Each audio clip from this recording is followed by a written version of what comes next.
मित्रांनो, टक्केवारी, शेकडेवारी आपल्या जीवनामध्ये किती महत्त्वाची आहे, त्याचा किती उपयोग होतो हे माहिती आहे का? एखाद्या दुकानदाराकडून एखाद्या वस्तूवरती डिस्काउंट घेताना, मोबाईलची बॅटरी पाहताना, शाळेतील मार्क्स काढताना या सर्व गोष्टी तर पर्सेंटेजवर अवलंबून असतात. म्हणजे शेकडेवारी फक्त माहीत असून चालणार आहे का? नाही. तर ही शेकडेवारी जर आपल्याला अचूक ट्रिक्सने कमी वेळेमध्ये जर काढता आली, तर आपला परीक्षेमधला वेळही वाचणार आहे आणि व्यवहार जीवनामध्ये त्याचा उपयोग पेन आणि हातामध्ये कसलाही वही न घेता आपल्याला ती काढता येणार आहे. चला तर मग बघूया या व्हिडिओमध्ये ही टक्केवारी किती महत्त्वाची आहे, ती कशी काढली जाते. तर विद्यार्थी मित्रांनो, जर तुम्ही या व्हिडिओला नवीन असाल, या चॅनलला नवीन असाल, तर नक्की या चॅनलला सबस्क्राईब करा, या व्हिडिओला लाईक करा. म्हणजेच अशाच दर्जेदार गणितातले व्हिडिओ तुम्हाला पाहता येतील आणि चांगल्या ट्रिक्स या ठिकाणी तुम्हाला कायमस्वरूपी लक्षात राहतील. तर सुरू करूया शेकडेवारीचा हा व्हिडिओ. चला तर विद्यार्थी मित्रांनो, पाहूया टक्केवारीचं एक सोपं उदाहरण, जे की आपण दैनंदिन जीवनामध्ये नेहमी वापरतो. समजा मी म्हटलं, मी मागच्या महिन्यामध्ये माझं वजन 10% कमी केलं. म्हणजेच काय? तर 10%. आता पहा, यामध्ये लक्षात येतं की एखाद्या संख्येच्या छेदस्थानी 100 घेणे म्हणजेच टक्के. म्हणजेच त्याला आपण शेकडा असं म्हणतो. 10% म्हणजे 10/100 म्हणजे या 100 मधला 10वा हिस्सा. शतमान म्हणजेच हिस्सा. लक्षात घ्या. आता माझं वजन जर विद्यार्थी मित्रांनो 70 किलोग्राम असेल, तर 10% प्रमाणे किती कमी केलं हे जर काढायचं असेल, तर 100तला 10वा भाग म्हणजेच 70 मधला तुम्हाला 10वा हिस्सा काढावा लागणार आहे. अगदी सहजपणे आपण बघा पेन हातात घेता काढू शकतो. आता 10 हिस्से कसे होणार याचे? 7/10 70.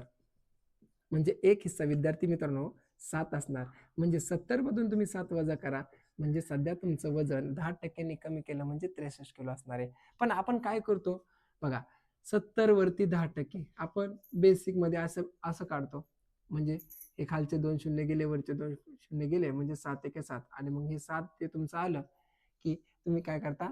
त्या 70 मधून ते 7 वजा करता. म्हणजे या पद्धतीने काढतो. परंतु आता आपल्याला हातामध्ये पेन, वही न घेता देखील या ठिकाणी हे शतमान, हे शेकडा आपल्याला काढता येणार आहे. आता आपण पाहूया कोणत्याही संख्येचे 10% कसे काढायचे. आता बघा, एखाद्या संख्येचे 10% काढणं खूप सोपं आहे. तुम्हाला 4000 गुणिले 10/100 असं करण्याची काही आवश्यकता नाही. एखाद्या संख्येचे जर 10% काढायचं असेल, तर फक्त एक अंक सोडून या ठिकाणी तुम्हाला फक्त ती संख्या लिहायची. म्हणजे जर त्या संख्येमध्ये पॉईंट असेल, तर एक अंकाने पॉईंट सारखा, शून्य असेल तर शून्य कट करा. म्हणजे आता बघा 4000चे 10% काढायचे. मग आता या ठिकाणी एक शून्य म्हणून या ठिकाणी फक्त तुमचं उत्तर या ठिकाणी एक शून्य कट करून लिहा. 400 येणार आहे. म्हणजे 4000चे 10% म्हणजे 400.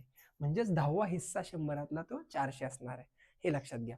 आता त्यानंतर बघा 7540चे 10%. आता हे काढण्यासाठी आपल्याला खूप वेळ जातो. परंतु आपल्या डोक्यात एकच ट्रिक लक्षात ठेवा, की एक शून्य आहे म्हणून एक अंक सोडून या ठिकाणी तुम्हाला पॉईंट द्यायचा आहे. म्हणजे हा बघा, इथून एक अंक सोडून जर आपण पॉईंट दिला, तर 754.0 म्हणजे शून्याला किंमत राहणार नाही. म्हणजे तुमचं उत्तर विद्यार्थी मित्रांनो 754 येणार आहे. म्हणजेच 7540चे 10% हे 754 रुपये होतात. आता तिसरं उदाहरण 9423चे 10% आपल्याला काढायचे आहेत. मग कसं काढणार? दिलेल्या संख्येमध्ये आपल्याला एक अंक सोडून पॉईंट द्यायचा आहे. म्हणजेच आता 3 हा अंक सोडून जर पॉईंट दिला, तर ह्याचं उत्तर विद्यार्थी मित्रांनो 942.3 म्हणजेच 9423चे 10% हे होतात. त्यानंतर आता बघा, दिलेल्या संख्येमध्ये पॉईंट आहे. मग दिलेल्या संख्येमध्ये पॉईंट असेल, नसेल काही फरक पडत नाही. फक्त आपलं ठरलंय काय? ज्या ठिकाणी पॉईंट आहे तिथून एक अंक पाठीमागे या. म्हणजेच या ठिकाणी उत्तरामध्ये 1.514 हे या 15.14चे 10%चं उत्तर आपल्याला मिळतं. तर अशा पद्धतीने विद्यार्थी मित्रांनो, कोणत्याही संख्येचे 10% काढताना तुम्हाला हातामध्ये पेन आणि वही घ्यायची आवश्यकता अजिबात लागणार नाही. हे समजण्यासाठी मी या ठिकाणी समजून सांगण्यासाठी तुम्हाला अशा पद्धतीने करून दिलेले. 10% म्हणजे काय? त्यातला एक अंक सोडून फक्त पॉईंट द्या. म्हणजेच 10वा हिस्सा आपण या ठिकाणी अगदी सहजपणे काढला. मित्रांनो, यानंतर आपण एखाद्या संख्येचे 20% देखील अगदी मनातल्या मनात काढू शकतो. फक्त तुम्हाला काय करायचं आहे, त्या दिलेल्या संख्येमधील एक अंक शेवटचा आहे, तो सोडून पॉईंट द्यायचा आहे आणि दिलेल्या संख्येची फक्त दुप्पट करायची. म्हणजेच आता या ठिकाणी हा एक शून्य कट होईल, म्हणजे इथं पॉईंट येईल आणि दिलेली संख्या 600 राहील. तिची फक्त विद्यार्थी मित्रांनो दुप्पट करायची. म्हणजे 600 दुणे 1200 म्हणजेच 1200 या प्रश्नाचं उत्तर असणार आहे. त्यानंतर आता 1800 मध्ये देखील एक पॉईंट द्या आणि दिलेली ही जी संख्या आहे ती 180 राहील. तिला फक्त दुप्पट करा, म्हणजे डबल करा तिची. 18 दुणे 36 आणि वरती शून्य द्या. म्हणजेच 360 हे 1800चे 20% होतात. हे आपल्याला काढता येईल. असंच विद्यार्थी मित्रांनो, एखाद्या संख्येचे तुम्हाला 30%, 40%, 50% असे काढता अगदी सहज येणार आहेत. आता पहा एखाद्या संख्येचे 40% कसे काढायचे. आता दिलेली संख्या आहे ना, पहा लक्षात घ्या. आता एकच शून्य 10, 20, 30 मध्ये एकच शून्य म्हणजे एक अंक सोडून फक्त तुम्हाला काय करायचं आहे, पॉइंट द्यायचा आहे. म्हणजे तो एक अंक शेवटचा पॉइंटमध्ये जाणार आहे.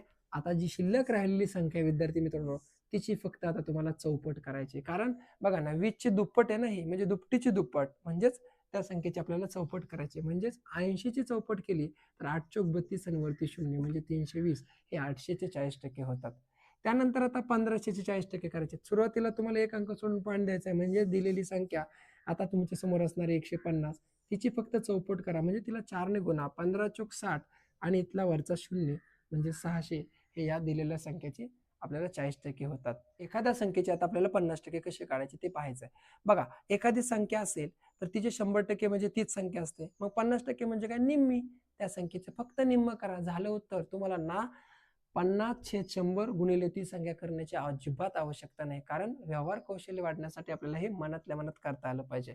तर पहा आता दिलेली संख्या 824 आहे. तिचे 50% म्हणजे काय? ती संख्या निम्मी करायला विसरायचं नाही.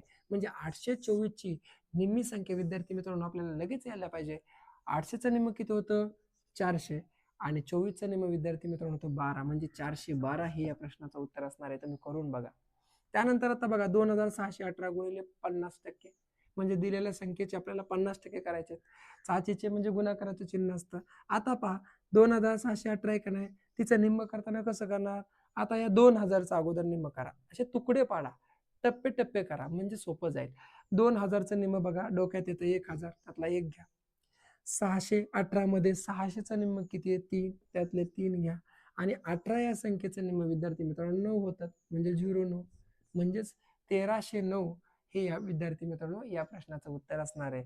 असंच विद्यार्थी मित्रांनो 50%चं उदाहरण तुम्ही एखादं घेऊन सोडवा. तुम्हाला देखील यामध्ये इंटरेस्ट येईल. नंतर विद्यार्थी मित्रांनो पाहूया कोणत्याही संख्येचे 25% कसे काढायचे. आता 25% म्हणजे बघा चौथा हिस्सा हे लक्षात आलं पाहिजे. हिस्सा, भाग, चौथा हिस्सा. म्हणजे कोणत्याही संख्येचा चौथा तुकडा आपल्याला काढायचा आहे तो समजला पाहिजे.